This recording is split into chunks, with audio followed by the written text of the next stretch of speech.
If you want to use partial fraction for this integral, then this video is definitely for you, because let me tell you, life doesn't have to be that hard. We still have to factor the denominator, but we do not factor out the x. Rather, we are going to factor out x to the fourth power. Check this out. We are going to get integral going from 1 to infinity, and we will have 1 over factoring out x to the fourth power. This right here will be 1, and then you see this is x to the first power. Took out 4 of them, so that means we have x to the negative 3. This is actually so wonderful. Why? Because now we can put this to the top, and this is going to be the integral going from 1 to infinity, and we will have 1 plus x to the negative 3, and then x to the negative 4 on the top, dx. Why is this so good? Because u sub, of course.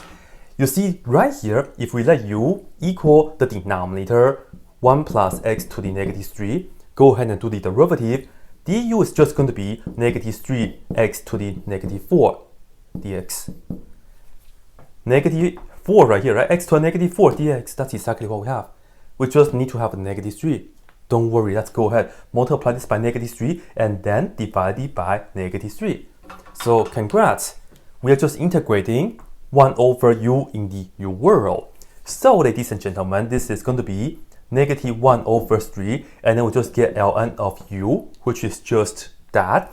And we are going to go from 1 to infinity, so everything's positive inside, so just need parentheses. So let me just write that down, and then we are going to be plugging numbers, 1 and infinity and things like that.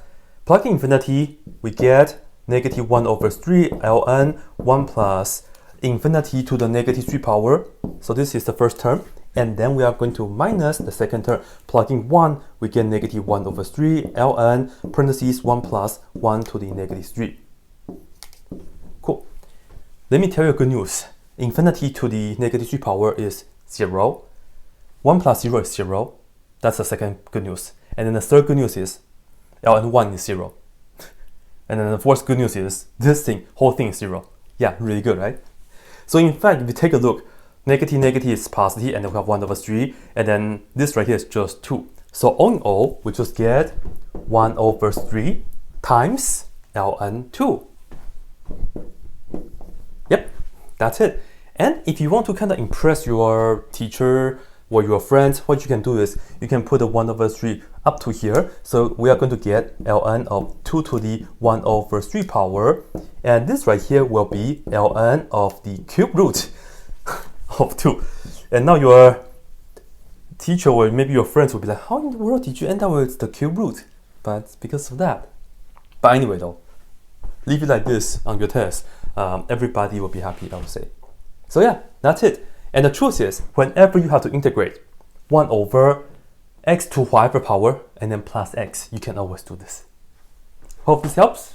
That's it.